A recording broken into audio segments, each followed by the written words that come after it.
저녁 노을이 부드럽게 스며드는 작은 아파트. 부엌에서는 구수한 된장찌개 냄새가 피어오르고 있었다. 윤서아는 남편 한태준이 가장 좋아하는 저녁 식사를 준비하며 조용히 콧노래를 흥얼거렸다. 그들의 3년 결혼 생활은 이 아파트처럼 화려하지는 않았지만 따뜻하고 아늑했다. 대한민국을 움직이는 JN그룹의 젊은 총수 한태준. 세상 사람들은 그를 냉철하고 야심 넘치는 기업가로 알았지만 이 집에서만큼은 그는 지친 몸을 이끌고 돌아와 아내가 차려준 따뜻한 밥상 앞에서 무장해제되는 평범한 남편일 뿐이었다. 현관문이 열리는 소리와 함께 익숙한 발걸음 소리가 들렸다. 나 왔어. 피곤함이 묻어나는 목소리였지만 서아를 발견하는 순간 그의 얼굴에는 옅은 미소가 번졌다. 서아는 달려가 그의 넥타이를 풀어주고 그의 지친 어깨를 토닥여 주었다. 이것은 그들만의 오랜 의식이었다. 태주는 그녀의 이마에 가볍게 입을 맞추고 식탁에 마주 앉았다. 그는 그녀가 해준 음식을 세상에서 가장 맛있는 음식인 양 먹으며 오늘 회사에서 있었던 사소한 일들을 이야기했다. 서아는 그의 이야기를 묵묵히 들어주며 그의 빈 잔에 물을 채워주었다. 그녀는 그와의 이 평범한 저녁 시간을 무엇보다도 사랑했다. 두 사람은 집안의 극심한 반대를 무릅쓰고 결혼했다. 유학 시절 우연히 도서관에서 만난 두 사람은 첫눈에 사랑에 빠졌다. 그는 그녀의 총명함과 따뜻함에, 그녀는 그의 화려함 뒤에 숨겨진 외로움에 끌렸다. 태주는 그녀에게 약속했었다. 자신을 둘러싼 차갑고 계산적인 세상으로부터 무슨 일이 있어도 그녀를 지켜주겠다고. 서아는 그 약속을 믿었다. 그래서 자신의 뛰어난 재능과 야망을 모두 접어둔 채 그의 그림자가 되어 조용한 내조의 삶을 사는 것에 만족했다. 그가 성공하는 것이 곧 자신의 성공이라고 믿어 의심치 않았다. 하지만 그날 밤 식사가 끝난 후의 분위기는 이전과 달랐다. 태주는 와인을 마시지도 않았는데 평소와 달리 말이 없었다. 그의 얼굴에서 따뜻한 미소는 사라지고 처음 보는 차갑고 낯선 표정이 자리 잡고 있었다. 서아는 본능적으로 불길한 예감에 휩싸였다. 태준 씨, 무슨 일 있어요? 그녀의 조심스러운 질문에 그는 한참 동안 대답하지 않았다. 그는 서류 가방에서 노란색 서류 봉투 하나를 꺼내 식탁 위에 올려놓았다. 그 행동 하나만으로도 서아의 심장은 차갑게 가라앉기 시작했다. 서아야. 그가 부르는 그녀의 이름은 사랑하는 아내의 이름이 아니라 정리해야 할 안건의 제목처럼 들렸다. 우리 얘기 좀 해야겠어. 봉투 안에는 이혼 서류와 거액의 수표가 들어 있었다. 서아의 눈이 믿을 수 없다는 듯이 흔들렸다. 머릿속이 하얗게 비어버려 아무런 생각도 할 수 없었다. 이게, 이게 뭐예요? 그녀의 목소리는 물에 젖은 솜처럼 힘없이 떨려 나왔다. 태주는 그녀의 눈을 피한 채 미리 준비해온 대사를 읊듯이 냉정하게 말했다. JN그룹이 위기야. 살아남기 위해서는 태양그룹과의 합병이 유일한 길이야. 그는 기업의 생존 논리를 방패 삼아 자신의 배신을 정당화하기 시작했다. 합병의 조건은 내가 그 집 딸, 최유라와 결혼하는 거야. 그의 목소리에는 어떤 감정도 실려있지 않았다. 이건 개인적인 감정의 문제가 아니야. 비즈니스야. 수만 명의 우리 직원들의 생계가 걸린 일이라고. 나 역시 희생을 치르는 거야. 그는 자신을 비극적인 영웅처럼 포장하며 그들의 3년 결혼 생활을 회사의 앞날을 위해 처리해야 할 부실 자산처럼 취급했다. 그가 지켜주겠다던 약속은 그의 야망 앞에서 휴지 조각처럼 구겨져 버렸다. 서아는 온몸의 피가 역류하는 듯한 배신감을 느꼈다. 그녀가 사랑했던 남자는, 그녀를 위해 자신의 모든 것을 버릴 수 있다고 맹세했던 남자는 이제 없었다. 그녀의 눈앞에는 기업의 논리 뒤에 숨어 자신의 비겁함을 합리화하는 낯선 남자만이 앉아있을 뿐이었다. 그녀의 뜨거웠던 사랑은 순식간에 차가운 분노로 변해갔다. 그녀는 더 이상 울거나 매달리지 않았다. 한참의 침묵 끝에 그녀는 눈물을 닦고 그를 똑바로 쳐다보았다. 그녀의 눈빛은 더 이상 상처 입은 여인의 눈빛이 아니었다. 모든 것을 잃은 자의 서늘하고 냉정한 결의가 담겨 있었다. 그녀는 떨림 없는 손으로 펜을 집어들었다. 그리고 이혼 서류 위에 망설임 없이 자신의 이름을 적었다. 그녀의 침묵은 그 어떤 절규보다도 더 날카롭게 태준의 가슴을 찔렀다. 그는 그녀가 울며 불며 매달릴 것이라고 예상했다. 하지만 이런 차가운 존엄함은 그의 계산에 없던 것이었다. 서명은 끝낸 서한은 서류와 수표를 그에게 다시 밀어냈다. 당신 돈 필요 없어요. 그녀의 목소리는 감정이 모두 증발해버린 듯 공허했다. 그냥 내 집에서 나가줘요. 그녀는 그들의 집이 아닌 내 집이라고 말했다. 그녀는 이미 그를 자신의 인생에서 지워내고 있었다. 태주는 서류를 챙겨 들고 도망치듯 그 아파트를 빠져나왔다. 문이 닫히고 혼자 남은 서한은 그 자리에 주저앉았다. 하지만 그녀는 더 이상 울지 않았다. 그녀의 얼굴에서 눈물은 사라지고 북극의 빙하처럼 차갑고 단단한 표정만이 남아있었다. 따뜻하고 헌신적이었던 아내. 윤서아는 죽었다. 그리고 바로 그날 밤 그 잿더미 속에서 누구도 상상하지 못했던 무서운 적이 태어나고 있었다. 다음 날 아침 윤서아는 텅 빈 아파트에서 눈을 떴다. 창문으로는 눈부신 아침 햇살이 쏟아져 들어왔지만 그녀의 세상은 온통 잿빛이었다. 집안을 가득 채우던 온기는 사라지고 귀가 먹먹할 정도의 정막만이 그녀를 감싸고 있었다. 하지만 그녀는 슬픔에 잠겨 주저앉아 있지 않았다. 그녀는 마치 잘 짜인 각본대로 움직이는 배우처럼 기계적이고 목적이 분명한 움직임으로 자신의 흔적을 지워나가기 시작했다. 그녀는 작은 여행 가방 하나에 자신의 서류와 부모님의 낡은 사진, 그리고 최소한의 개인 소지품만을 챙겼다.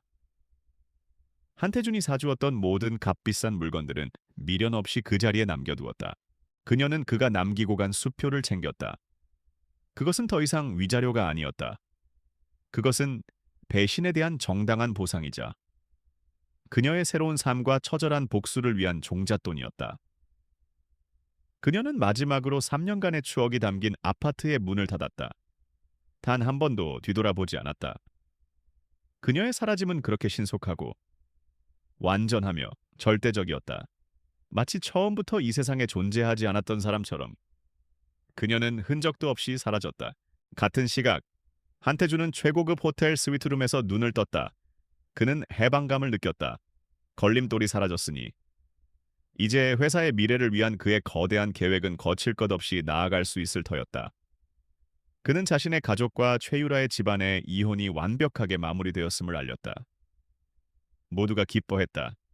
그의 아버지는 그의 등을 두드리며 드디어 JN그룹의 후계자다운 결단을 내렸다고 칭찬했다.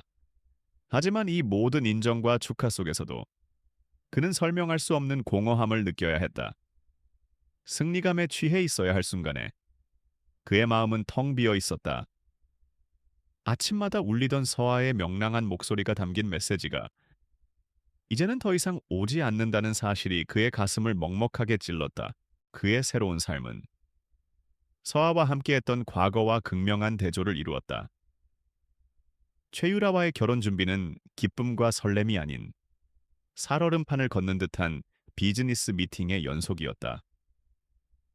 결혼식장부터 하객 명단까지 모든 것이 죽에 미칠 영향과 홍보 효과를 기준으로 분석되고 결정되었다. 최유라는 완벽한 사업 파트너였다. 그녀는 지적이고 아름다웠으며 그만큼이나 야심만만했다.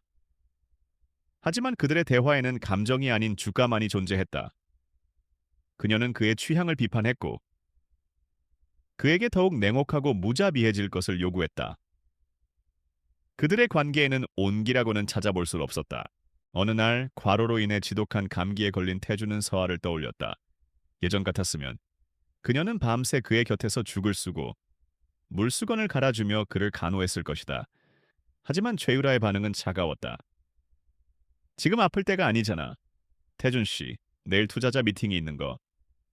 잊었어. 프로답게 자기 관리 좀 해. 그녀의 목소리에는 걱정이 아닌 짜증만이 묻어 있었다. 위로가 아닌 비난. 그 극명한 차이가 그의 심장을 날카롭게 할 퀴었다. 결혼식 날짜가 다가올수록 태주는 점점 더 서아의 기억에 시달렸다. 그들이 처음 만났던 작은 식당 앞을 지날 때, 그녀가 좋아했던 노래가 라디오에서 흘러나올 때, 그는 습관적으로 그녀에게 자신의 하루를 이야기해주고 싶다는 충동에 휩싸였다. 그는 이것이 그저 향수일 뿐이라고, 위대한 미래를 위해 치러야 할 당연한 고통이라고 스스로를 다독였다. 하지만 그의 마음속에서 그가 잃어버린 것의 가치는 날이 갈수록 선명해지고 있었다. 그 공허함을 견디지 못한 그는 결국 비서를 시켜 서아의 행방을 알아보라고 지시했다. 그저 그녀가 잘 지내고 있는지 확인만 하고 싶다는 스스로도 이해할 수 없는 이유였다. 하지만 비서의 보고는 충격적이었다. 그녀는 유령이었다. 수표가 입금된 계좌는 즉시 해지되었고 돈은 추적 불가능한 여러 개의 해외 계좌를 통해 사라졌다.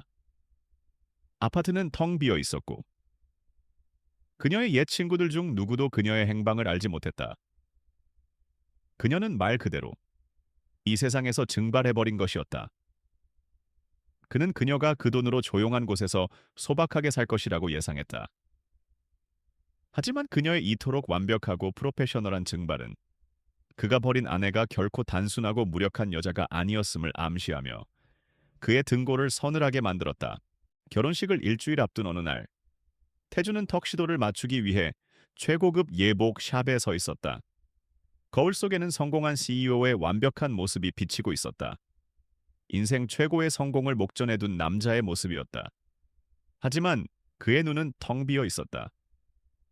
그는 자신의 인생이라는 무대 위에서 어색한 가면을 쓴 배우가 된 기분이었다. 그가 기대했던 해방감은 온데간데 없고 그 자리에는 이름 모를 차가운 불안감만이 자리 잡고 있었다. 그는 애써 그 불안감을 억누르며 눈앞의 성공에만 집중하려 했다. 하지만 그가 버린 아내라는 과거의 유령은 그 어느 때보다도 거대한 그림자가 되어 그의 미래를 잠식해오고 있었다. 서울의 아파트에서 윤서아가 사라진 그 시각. 수천 킬로미터 떨어진 홍콩의 한 초고층 빌딩에서는 완전히 다른 사람이 태어나고 있었다. 날카로운 단발머리, 몸에 꼭 맞는 검은색 비즈니스 수트, 그리고 어떤 감정도 읽을 수 없는 차가운 눈빛. 그녀는 자신을 엘리아나라고 소개했다. 윤서아라는 이름과 함께 그녀의 지난 3년은 흔적도 없이 사라졌다. 그녀의 앞에는 월스트리트의 전설적인 트레이더 출신과 국제 변호사로 구성된 소수의 정예팀이 긴장한 채 그녀의 지시를 기다리고 있었다. 그녀의 사무실은 화려한 장식 대신 복잡한 금융 데이터가 쉴 새 없이 흘러가는 수십 개의 모니터로 가득 차 있었다. 윤서아는 원래 평범한 여자가 아니었다. 그녀는 한때 수학과 경제학 분야에서 대한민국을 떠들썩하게 했던 천재 소녀였다. 최고의 대학에서 전액 장학금을 받으며 퀀트 파이낸스를 전공했던 그녀의 꿈은 월스트리트를 움직이는 최고의 펀드 매니저가 되는 것이었다. 하지만 그녀는 한태준을 만났다. 그의 지독한 외로움과 상처를 본 순간 그녀는 자신의 꿈보다 그의 안식처가 되어주는 삶을 선택했다. 그녀는 그와의 사랑을 지키기 위해 기꺼이 자신의 날개를 꺾고 평범한 주부의 삶 뒤로 자신의 모든 재능을 숨겼다. 하지만 그 사랑은 결국 배신으로 돌아왔고 그 배신은 잠들어 있던 그녀의 야망을 끔찍한 괴물로 깨워냈다. 그녀는 한태준이 던져준 수표, 그녀 스스로 내 인생의 값이라고 부르는 그 돈을 종잣돈으로 삼았다. 그녀는 자신의 천재적인 분석력을 이용해 변동성이 큰 해외 선물 시장과 신흥 기술주에 투자하여 단 몇 주 만에 초기 자본금을 수십 배로 불려냈다. 그것은 도박이 아니었다. 그녀는 시장의 미세한 흐름까지 읽어내는 거의 예지력에 가까운 통찰력을 가지고 있었다. 그녀가 설립한 유령 투자사의 이름은 아리아드네 캐피탈, 아리아드니 캐피털이었다. 미궁에 빠진 영웅을 실을 이용해 탈출시킨 그리스 신화 속 공주의 이름. 그녀는 한태준이라는 미궁에 빠져버린 자신을 구원하고 동시에 그를 그 안에 영원히 가두어 버릴 계획을 세운 것이었다. 자본금을 확보한 그녀의 복수는 조용하지만 치밀하게 시작되었다. 그녀의 첫 번째 목표는 당연히 JN그룹이었다. 하지만 그녀는 어리석게 직접 주식을 매입하지 않았다. 그녀는 조세피난처에 수십 개의 유령 회사를 설립하고 복잡한 자금 세탁 과정을 거쳐 마치 수많은 외국인 투자자들이 개별적으로 주식을 사들이는 것처럼 위장했다. 그것은 천 번의 칼질로 상대를 죽이는 방식이었다. 그녀는 매일 밤 JN그룹의 재무제표와 사업보고서를 분석하며 그들의 약점을 파고들었다. 그녀에게 잠은 사치였고 음식은 생존을 위한 연료일 뿐이었다. 배신감과 슬픔은 이제 차가운 분노가 되어 그녀를 움직이는 유일한 에너지가 되었다.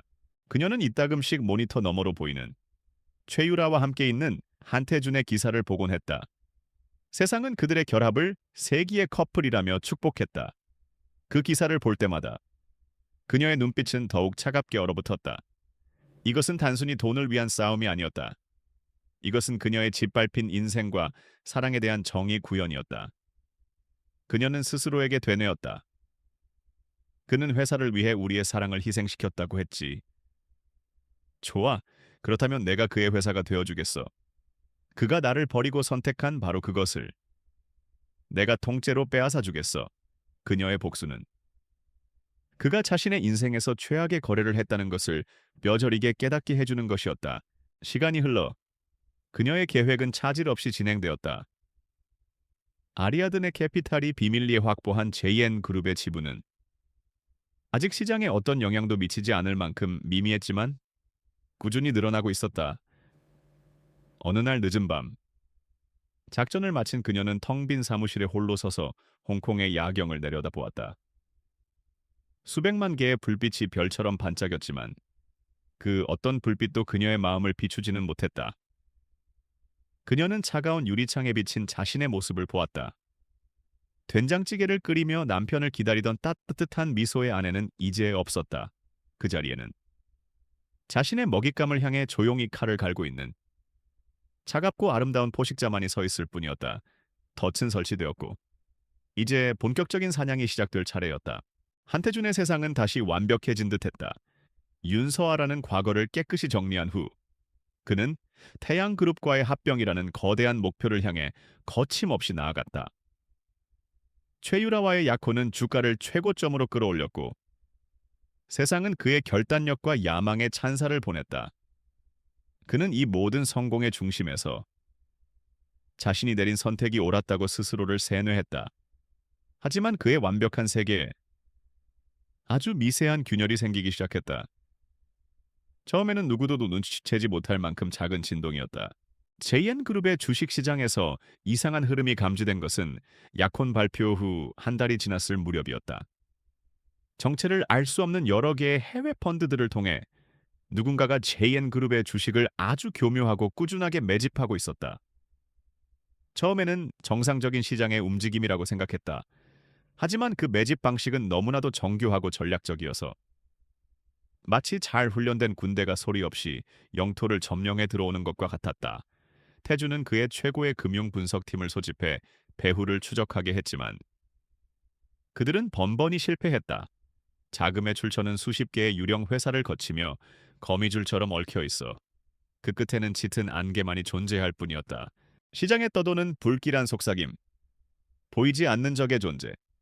그 모든 것이 태준의 신경을 갉아먹기 시작했다. 그는 밤늦게까지 사무실에 남아 데이터를 분석하며 보이지 않는 적과 싸웠고 그의 예민함과 짜증은 고스란히 약혼녀 최율에게 향했다. 그녀는 그의 사업적 고뇌에 아무런 관심이 없었다.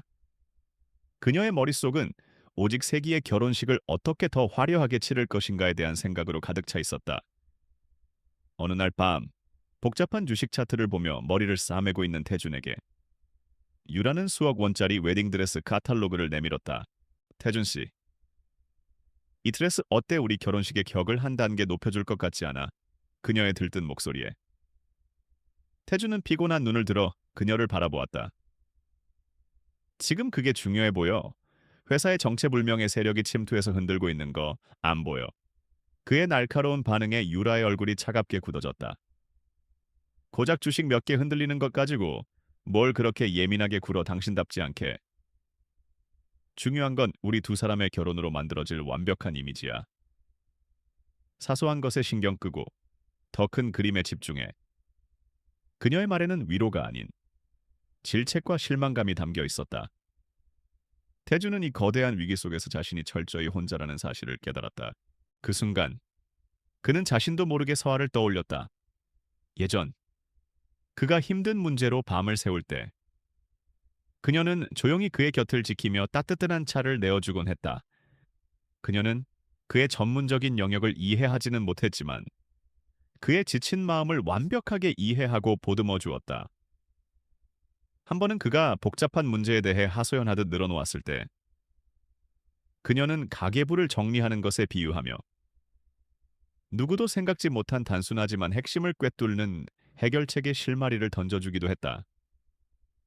그는 그때 그녀의 숨겨진 총명함에 잠시 놀랐었지만 이내 대수롭지 않게 넘겨버렸었다. 그 따뜻함과 날카로움, 지금 그에게 가장 절실하게 필요한 것이었다. 시장에서 아리아드네 캐피탈이라는 이름이 속삭여지기 시작한 것은 그때부터였다.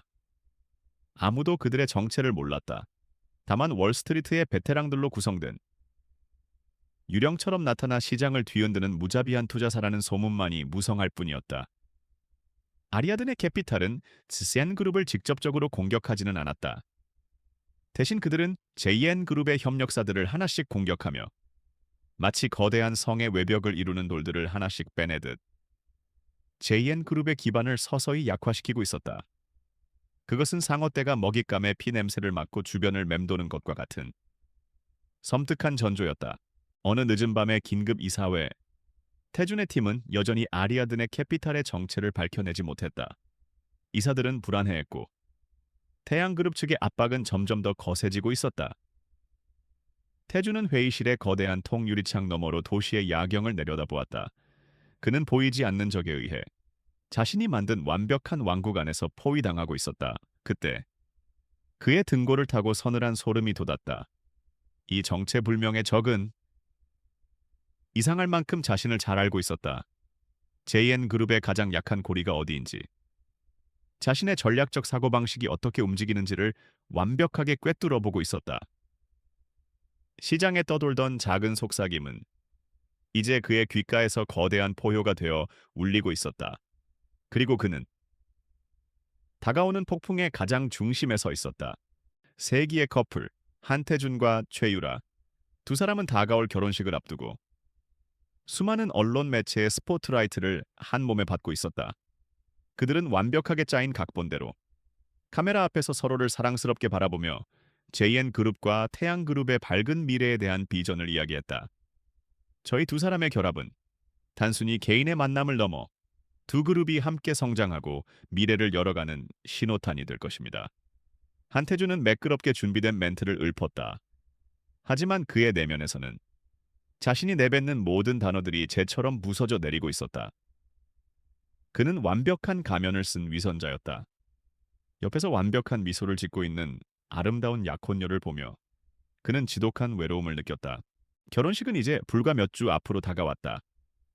준비 과정은 결혼이 아니라 거대한 기업 합병 프로젝트와도 같았다. 하객 명단 하나, 식장의 꽃장식 하나까지 모든 것이 정치적이고 전략적인 의미를 담고 결정되었다. 양가 집안은 서로의 부와 권력을 과시하기 위해 보이지 않는 경쟁을 벌였고 이 모든 과정 속에서 태주는 질식할 것 같은 압박감을 느꼈다. 그는 문득 서아와의 소박했던 결혼식을 떠올렸다. 가까운 친구 몇 명만을 불러 작은 레스토랑에서 서로의 미래를 맹세했던 그날, 진정한 웃음과 축복만이 가득했던 그날의 기억은 영혼 없는 지금의 이 거대한 쇼와 비교되며 그의 가슴을 아프게 찔렀다. 폭풍은 가장 잔잔할 때 예고 없이 들이닥쳤다. 그동안 시장의 주변 부만을 맴돌던 아리아드네 캐피탈이 마침내 그들의 심장부를 향해 칼을 뽑아든 것이었다. 그들의 목표는 명확했다. 바로 JN그룹과 태양그룹 합병의 핵심이자 한태준이 자신의 모든 것을 걸고 추진해온 거대한 바이오테크 프로젝트였다. 이 프로젝트의 성공은 두 그룹의 미래이자 그의 결혼의 전제 조건이었다. 서아. 아니 이제는 엘리아나로 불리는 그녀의 공격은 한치의 오차도 없이 정교하고 파괴적이었다. 그녀는 단순히 주가만을 조작하지 않았다. 그녀는 여러 개의 전선을 동시에 공격하는 입체적인 기업 전쟁을 시작했다. 첫째, 그녀는 프로젝트를 담당하는 핵심 자회사의 주식을 대량으로 공매도하여 주가를 폭락시켰다. 둘째, 그녀는 익명의 제보를 통해 JN그룹이 거액을 들여 영입한 핵심 연구원의 논문에 표절 혐의가 있다는 증거를 언론에 흘렸다. 이것은 거대한 법적, 도덕적 스캔들을 일으켰다. 그리고 마지막으로 그녀는 프로젝트에 필요한 희귀 화학 물질을 독점적으로 공급하던 작은 해외 업체를 비밀리에 인수하여 JN그룹의 공급망 자체를 끊어버렸다. 그것은 마치 천재적인 외과 의사가 상대의 급소를 정확히 도려내는 것과 같은 완벽한 공격이었다. JN그룹은 순식간에 혼돈에 휩싸였다. 자회사의 주가는 바닥을 쳤고 언론은 연일 논문 표절 스캔들을 대서특필했으며 핵심 부품의 공급이 끊긴 프로젝트는 전면 중단되었다. 태주는 속수무책으로 당했다. 공격은 너무나도 정교하고 시기적절해서 마치 미래를 예견한 듯했다. 그는 24시간 내내 사무실에서 비상회의를 주재하며 사태를 수습하려 했지만 그것은 맨손으로 홍수를 막으려는 것과 같은 무모한 짓이었다. 두 그룹의 합병은 이제 심각한 위기에 봉착했다. 최유라와 그녀의 아버지 최 회장은 분노했다. 그들은 태준의 무능함을 비난했고 완벽해 보였던 두 사람의 파트너십은 압박감 속에서 깊은 균열을 보이기 시작했다. 태준은 인생의 극한까지 내몰렸다. 그는 이제 아리아든의 캐피탈의 수장, 엘리아나라는 미스터리한 인물에게 병적으로 집착하기 시작했다. 그는 이 보이지 않는 적의 정체를 밝혀내기 위해 바이오테크 프로젝트와 관련된 모든 서류와 결정들을 처음부터 다시 검토했다. 적이 파고들었던 취약점을, 그들의 공격 루트를 찾아내기 위해서였다. 그는 그 어느 때보다도 절실하게 서아를 그리워했다. 위로가 되어주던 아내가 아니라 날카로운 통찰력을 가진 파트셔로서의 그녀가 필요했다. 그는 만약 그녀가 지금 곁에 있다면 이 모든 혼란 속에서 자신이 보지 못하는 것을 봐주고 함께 이 위기를 헤쳐나갈 유일한 사람일 것이라고 생각했다. 어느 늦은 밤, 태주는 서류 더미에 파묻힌 채 홀로 사무실을 지키고 있었다. 그는 책상 위에 놓인 액자를 보았다. 최유라와 함께 찍은 화려한 약혼식 사진이었다. 그는 그녀의 완벽한 미소를 보았지만 그 안에서 이 어떤 감정도 읽을 수 없었다. 그는 책상 서랍 깊숙한 곳, 그가 버렸다고 생각했던 작은 사진 한 장을 꺼내 들었다. 서아와 함께 떠났던 신혼여행지에서 찍은 꾸밈없고 행복한 미소가 담긴 사진이었다. 그는 두 장의 사진을 번갈아 보았다. 그의 야망의 상징과 그가 잃어버린 행복의 상징. 그가 마주한 폭풍은 이제 회사에만 부는 것이 아니었다. 그것은 그의 영혼 속에서 더욱 거세게 휘몰아치고 있었다. 그는 자신이 선택한 대가가 무엇인지 이제야 뼈저리게 깨닫기 시작했다. JN그룹의 이사회 회의실은 이제 24시간 꺼지지 않는 전쟁 상황실이 되어버렸다.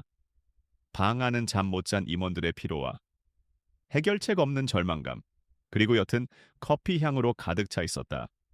한태주는 그 혼돈의 중심에 서 있었다. 며칠 밤을 사온 그의 얼굴은 헬쑥했지만 그의 눈은 필사적인 에너지로 이글거리고 있었다. 그는 쉬지 않고 지시를 내리고 보고를 받고 쏟아지는 문제들을 처리했다. 하지만 그의 모든 노력은 거대한 댐의 균열을 손가락으로 막으려는 것처럼 위태롭고 무력하게 느껴졌다. 법무팀은 논문 표절 소송에 대응하느라 비명을 질렀고 홍보팀은 걷잡을 수 없이 번지는 부정적인 여론 앞에서 속수무책이었다. 공급망 관리팀은 핵심 화학 물질을 대체할 공급처를 찾는데 최소 몇 달이 걸릴 것이라는 절망적인 보고를 올렸다. 그것은 사실상 프로젝트의 사망 선고나 다름없었다. 더욱 끔찍한 것은 그들이 어떤 해결책을 내놓으려 할 때마다 보이지 않는 적이 한 발 앞서 그들의 퇴로를 차단하고 있다는 점이었다.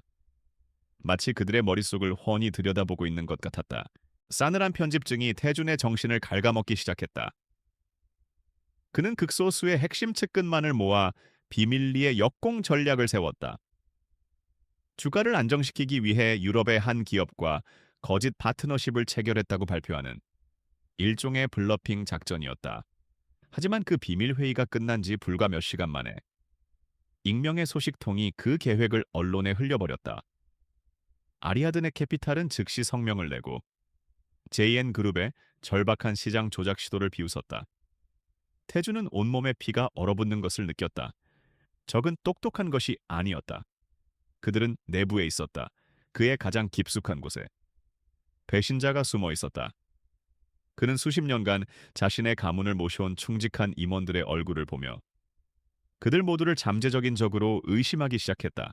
위기는 그의 약혼 관계마저 좀먹기 시작했다.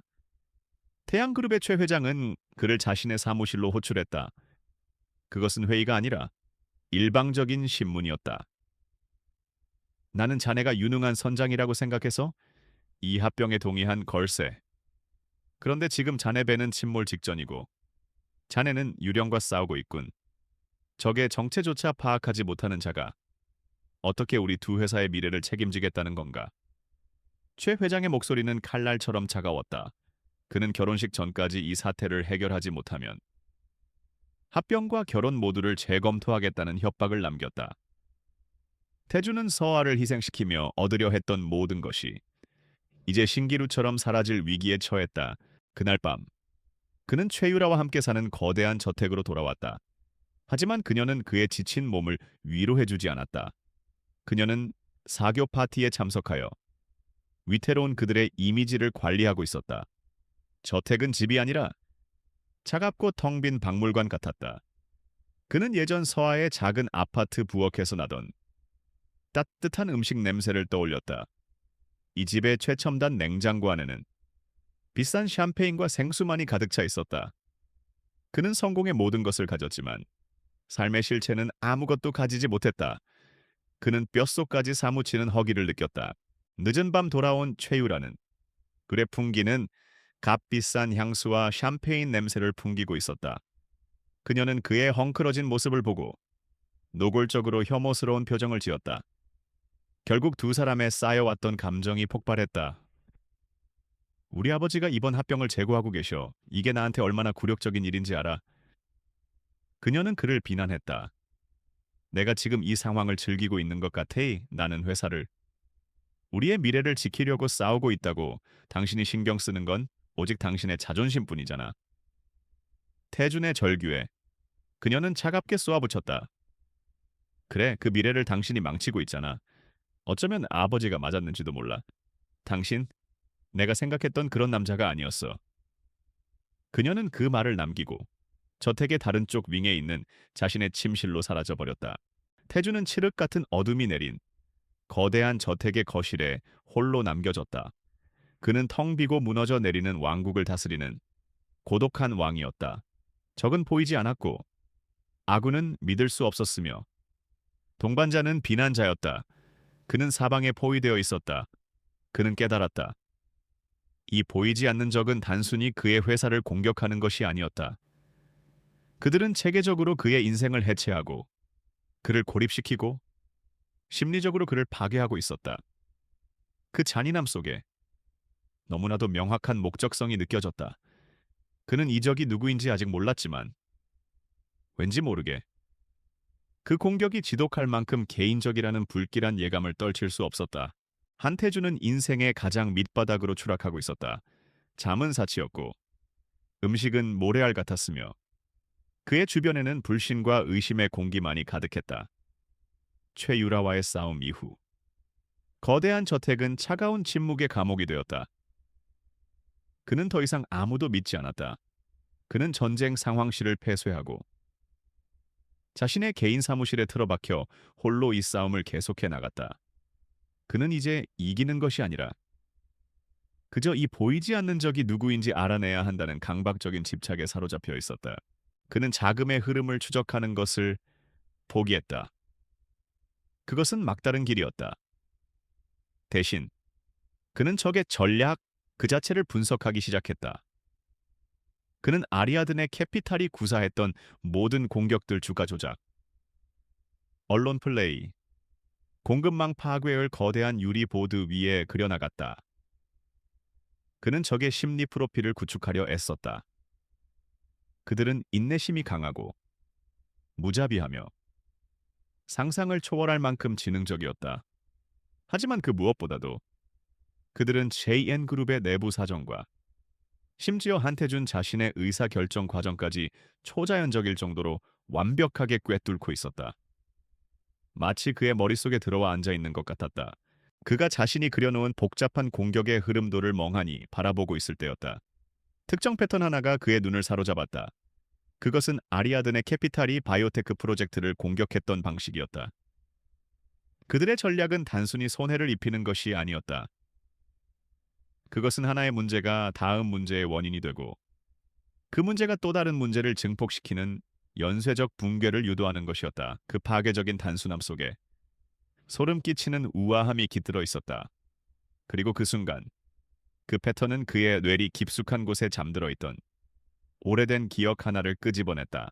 몇 년 전, 아직 그들이 작은 아파트에 살던 어느 나른한 일요일 오후였다. 그는 경영대학원의 기업 인수합병 사례 연구 과제 때문에 골머리를 앓고 있었다.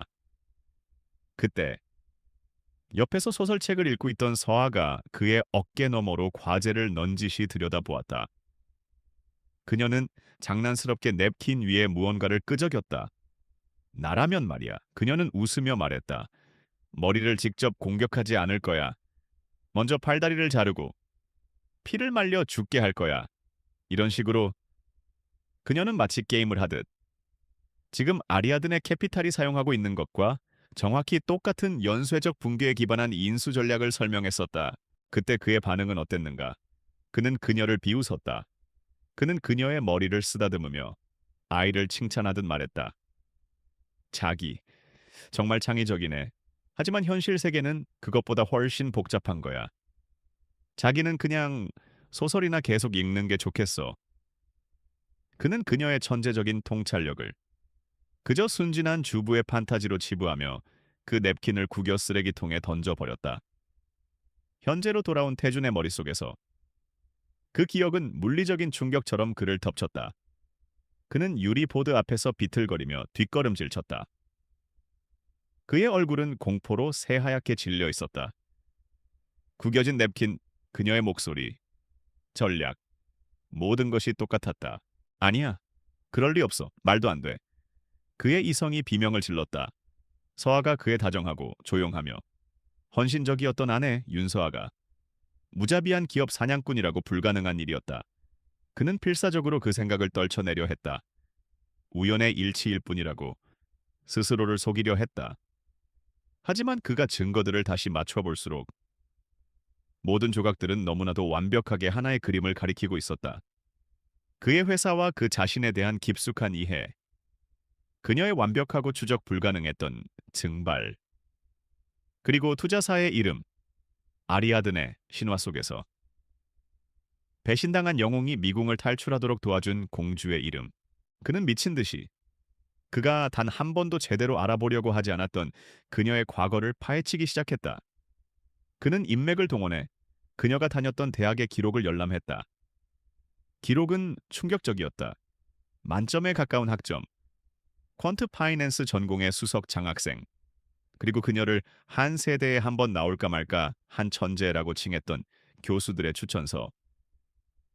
그는 그녀가 과거에 썼던 적대적 인수합병 전략에 대한 졸업 논문을 찾아냈다.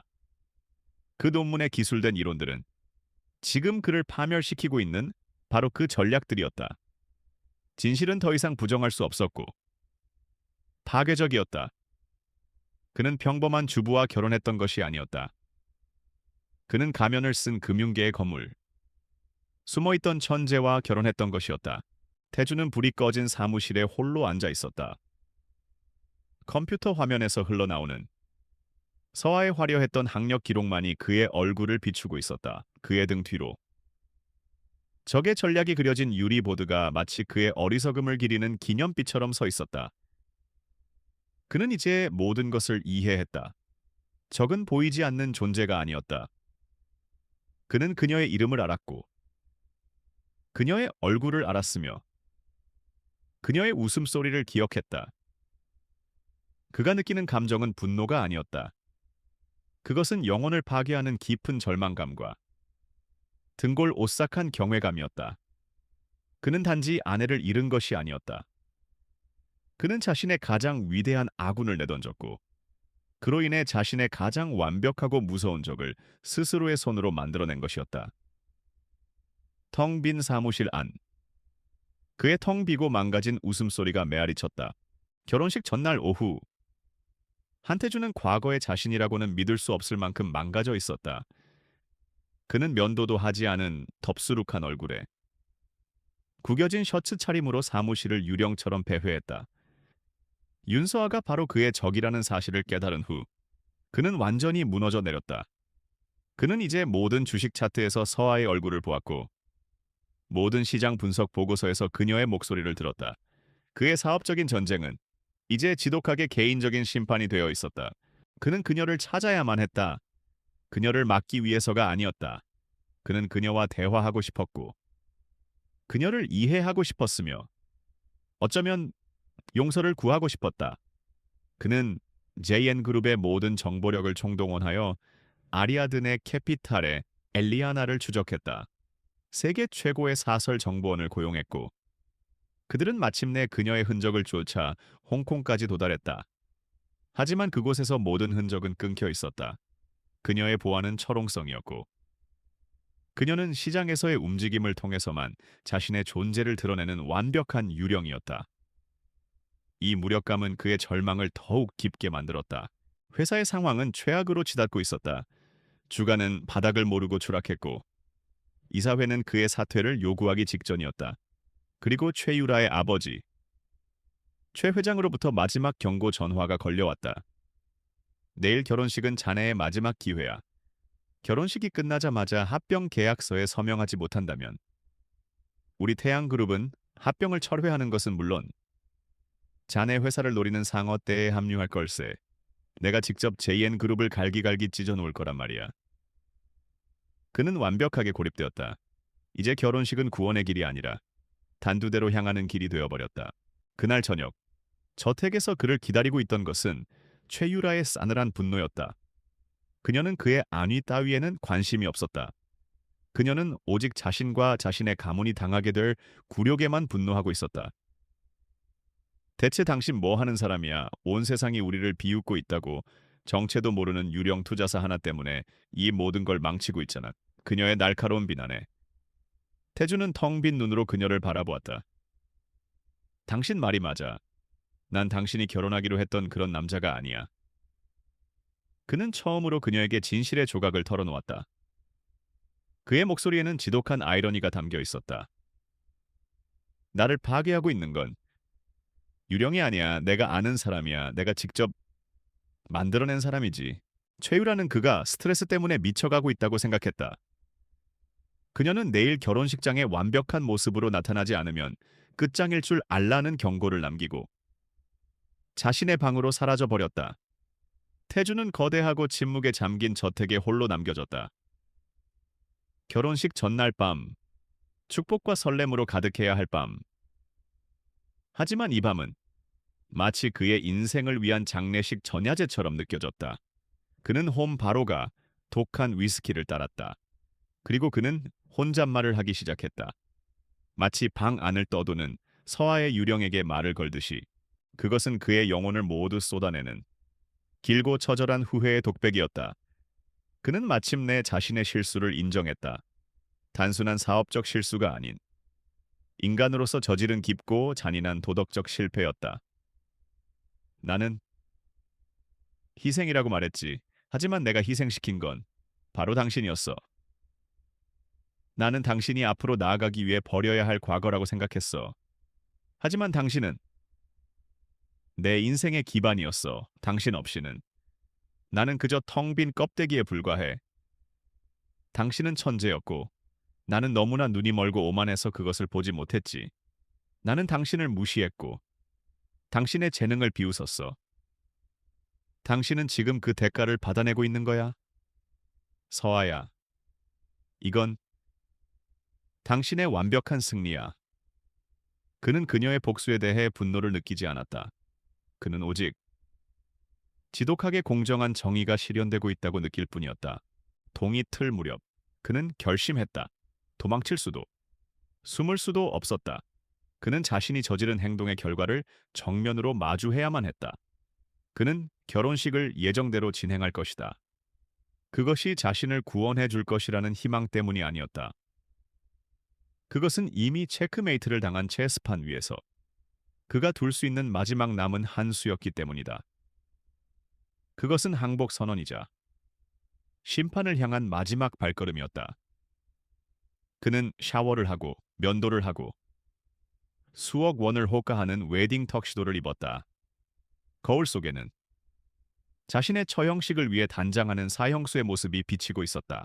그는 완벽하게 차려입은 차에 저택의 창가에 서서 자신의 결혼식 날 아침 해가 떠오르는 것을 바라보았다.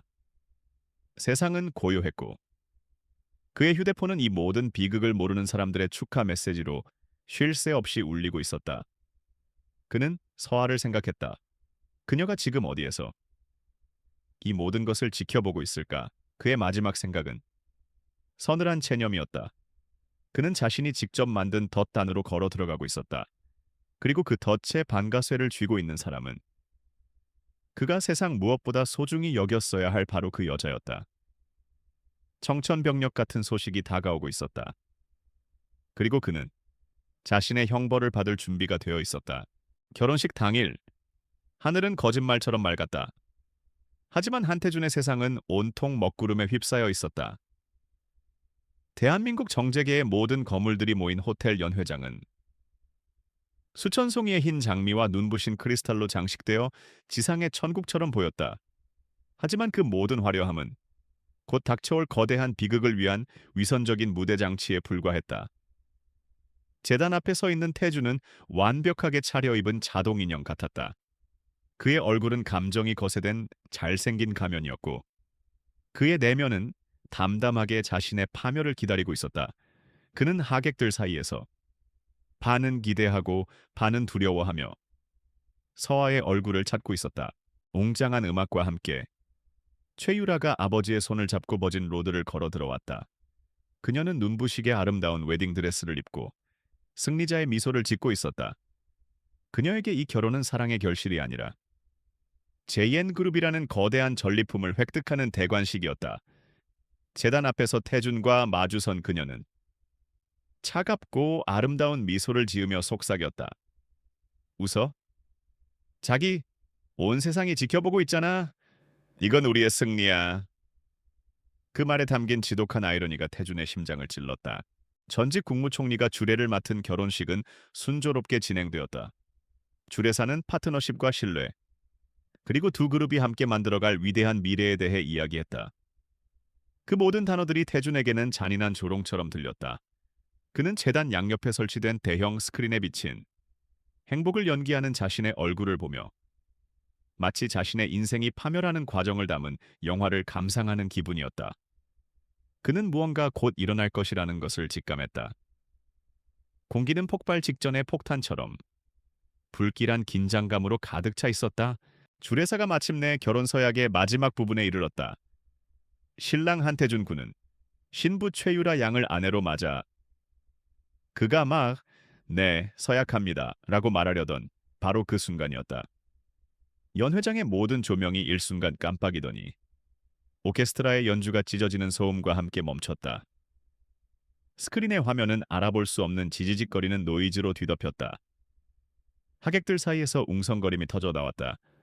사람들은 단순한 방송사고라고 생각했다. 최 회장은 이 무능한 상황에 분노한 표정을 지었다. 잠시 후 노이즈가 걷히고 스크린의 화면이 다시 나타났다. 하지만 그것은 더 이상 행복한 신랑 신부의 모습이 아니었다. 익숙한 24시간 뉴스 채널의 로고와 함께 화면 상단의 붉은색으로 속보 브레이킹 뉴스라는 자막이 떠올랐다. 심각한 표정의 앵커가 나타나 믿을 수 없는 소식을 전하기 시작했다. 금융계에 엄청난 소식이 들어왔습니다. 지난 몇 달간 계속되었던 JN그룹에 대한 적대적 인수합병이 방금 전 성공한 것으로 확인되었습니다. 그 순간 연 회장은 벌집을 쑤신 듯한 혼란에 휩싸였다. 하객들은 모두 JN그룹의 주주이자 비즈니스 리더들이었다. 그들은 미친 듯이 휴대폰을 꺼내 상황을 확인하기 시작했다. 앵커는 계속해서 말을 이었다. 이 전례 없는 인수합병을 주도한 미스터리한 투자사 아리아드네 캐피탈이 방금 전 그들의 대표의 신원을 공개했습니다. JN그룹의 새로운 주인이 된 인물은 바로 현재 이 시각 다른 곳에서 결혼식을 올리고 있는 한태준 대표의 전 부인 윤서아 씨인 것으로 밝혀졌습니다. 앵커가 그녀의 이름을 말하는 순간 스크린은 둘로 나뉘었다. 한쪽에는 앵커가, 다른 한쪽에는 긴급 기자회견장의 모습이 라이브로 송출되었다. 연단 앞에는 윤서아가 서 있었다. 그녀는 더 이상 다정하고 순종적인 주부가 아니었다. 그녀는 순백의 파워수트를 입고 머리를 단정하게 묶어 올린 채 얼음처럼 차갑고 강력한 카리스마를 뿜어내고 있었다. 그녀는 카메라를 똑바로 응시했다. 마치 이 결혼식장을 한태준의 영혼을 꿰뚫어 보는 것처럼. 그녀의 차분하고 명료한 목소리가 태준의 인생의 폐허가 된 결혼식장에 울려 퍼졌다. 오늘부로 저는 JN그룹의 최대 주주이자 새로운 의장입니다. 저의 첫 번째 임무는 과거 경영진에 대한 전면적인 감사를 통해 이 회사를 진정한 가치와 정직함의 길로 되돌려 놓는 것이 될 것입니다. 연 회장은 완벽한 아수라장이 되었다. 기자들은 소리를 질렀고 하객들은 비명을 질렀다. 최 회장은 충격으로 쓰러질 듯 비틀거렸다. 최유라는 스크린과 태준을 번갈아 쳐다보며 순수한 분노와 굴욕으로 일그러진 얼굴로 소리쳤다. 당신 알고 있었지. 이 모든 걸 알면서도 날 속인 거야. 그녀는 들고 있던 부케를 그에게 던지고 그의 뺨을 거칠게 후려쳤다. 하지만 태준은 아무것도 느끼지 못했다. 그는 그저 얼어붙은 채 스크린 속의 여자를 바라볼 뿐이었다. 자신이 만들어낸 여자, 그의 심판관이자 배심원이며 사형 집행인이 된 여자, 청천벽력 같은 소식은 그가 상상했던 것보다 훨씬 더 파괴적인 모습으로 그의 인생을 강타했다. 경호원들이 혼란을 통제하려 애쓰고 최씨 집안 사람들이 그의 가족들에게 고함을 지르는 와중에도 태준은 그 모든 폐허의 중심에 홀로 서 있었다. 그는 마지막으로 스크린을 올려다보았다. 서아는 여전히 그곳에 자신이 일으킨 폭풍의 눈처럼 고요하게 서 있었다. 스크린을 통해 두 사람의 눈이 마주치는 듯했다. 그 순간 그는 오직 서늘하고 절대적인 심판의 최종 판결만을 느낄 뿐이었다. 그의 세상은 무너진 것이 아니었다. 그가 버렸다고 생각했던 단 한 사람에 의해 조각조각 해체되어 빼앗긴 것이었다. 세기의 결혼식이 파국으로 끝난 지 일주일이 지났다. 금융계는 여전히 그 충격에서 헤어나오지 못하고 있었다. 엘리아나 윤서아는 순식간에 한국 비즈니스 세계의 새로운 여제가 되었고 경애와 두려움의 대상이 되었다. 반면 한태준은 세상의 조롱거리이자 야망이 어떻게 한 인간을 파멸시키는지를 보여주는 교훈적인 사례로 전락했다. 그는 저택을 나와 이름 없는 호텔을 전전하며 마지막 심판의 날을 기다리고 있었다. 가족들은 그를 원망했고 최씨 집안은 그에게 계약 파기에 대한 천문학적인 손해배상 소송을 제기했다. 그는 완벽하게 혼자였다. 마침내 새로운 의장실로부터 공식적인 소환장이 도착했다. 그것은 전화가 아닌 차가운 서류의 형태였다. 윤서아 의장님께서 한태준 전 대표님의 방문을 요청하셨습니다. 그녀의 완전한 이름과 새로운 직함은 그들의 관계가 이제 완전히 역전되었음을 분명히 보여주는 의도적인 권력의 표식이었다. 그는 마지막 남은 힘을 쥐었자 JN그룹 본사로 향했다. 건물은 그대로였지만 그 안의 공기는 완전히 달라져 있었다. 직원들은 동정과 두려움, 그리고 호기심이 뒤섞인 눈으로 그를 쳐다보았다. 그의 옛 사무실로 향하는 긴 복도는 마치 사형장으로 향하는 길처럼 길고 무겁게 느껴졌다. 문 앞에는 의장 윤서아라는 이름표가 붙어 있었다. 그가 사무실 안으로 들어섰을 때 그는 낯선 공간에 들어선 듯한 착각을 느꼈다. 그의 취향이었던 과시적이고 사치스러운 장식들은 모두 사라지고 그녀의 새로운 페르소나를 반영하는 미니멀하고 효율적인 공간으로 변해 있었다. 서한은 거대한 창가에 서서 등을 보인 차에 도시를 내려다보고 있었다. 권력자의 고독한 뒷모습이었다. 그녀는 천천히 그를 향해 돌아섰다. 그녀의 표정에서는 어떤 감정도 읽을 수 없었다. 무겁고 긴 침묵이 흘렀다. 태주는 변명하거나 애원하지 않았다. 그는 자신의 운명을 받아들였다. 그는 먼저 입을 열어 자신의 완전한 항복을 고했다. 축하해, 윤 의장. 완벽한 승리였어. 나는 내 사임계를 제출하기 위해 여기 왔소. 원하는 대로 처분해. 그는 준비해온 사직서를 그녀의 책상 위에 올려놓았다. 그것은 그녀가 쟁취한 승리에 대한 그의 완전한 헌납이었다. 서하는 사직서를 그리고 그를 번갈아 쳐다보았다. 그녀는 사직서를 집어들지 않았다. 그녀는 처음으로 입을 열었다. 그녀의 목소리는 파도처럼 잔잔했지만 그 안에는 거대한 힘이 담겨 있었다.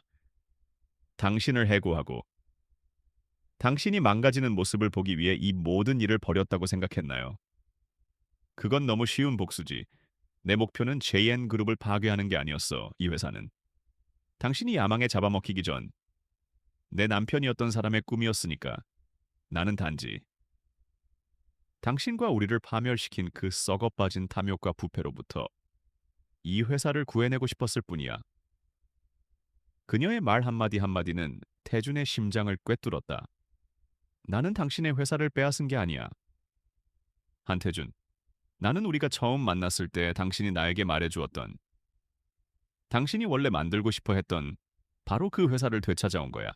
그녀는 그에게 선택지를 제안했다.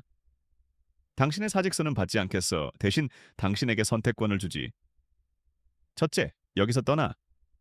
그러면 과거의 경영 실패에 대해 어떠한 법적 책임도 묻지 않겠어. 둘째, CEO로 남아 의결권도 주식도 없이 오직 나에게만 보고하는 월급쟁이 CEO로 그리고 당신 인생에서 가장 처절하게 일해 나와 함께 이 회사를 원래 있어야 할 모습으로 되돌려 놓는 거야. 당신의 구원은 내 감시 아래에서 당신 스스로 하루하루 쟁취해 나가야 할 거야. 태주는 만견자실했다. 이것은 그가 예상했던 복수가 아니었다. 그것은 파괴가 아닌 고통스럽고 지난한 재건의 과정이었다. 그것은 그녀만의 방식으로 그에게 내리는 형벌이자 동시에 구원의 기회였다. 그는 그녀를 바라보았다. 그녀는 이제 그가 알던 여자가 아니었다. 훨씬 더 위대하고 무서우며 자비로운 존재가 되어 있었다. 그는 희망의 빛을 보았다. 그들의 사랑이 아닌 자신의 잃어버렸던 영혼을 되찾을 수 있는 희망이었다. 남겠어. 그는 갈라진 목소리로 대답했다. 여기 남아서 일하겠어? 그 순간 그들의 새로운 관계가 정립되었다. 그녀는 의장이었고 그는 CEO였다. 그녀는 승리자였고 그는 참회자였다. 서한은 짧게 고개를 끄덕였다. 그녀는 두꺼운 서류철 하나를 그에게 밀었다. 좋아, 그럼 일을 시작하지. 한 대표, 이게 당신의 첫 번째 지시 목록이야. 그가 서류철을 집어들었다. 그들의 손은 닿지 않았다. 두 사람 사이에는 여전히 거대하고 깊은 강이 흐르고 있었다. 그들의 이야기는 낭만적인 재결합으로 끝나지 않았다. 그것은 과거의 유령들로 가득 찬 위태로운 프로페셔널 파트너십의 시작이었다. 하지만 그 폐허 속에서 아주 작고 연약하지만 새로운 종류의 존중이라는 씨앗이 싹트고 있었다.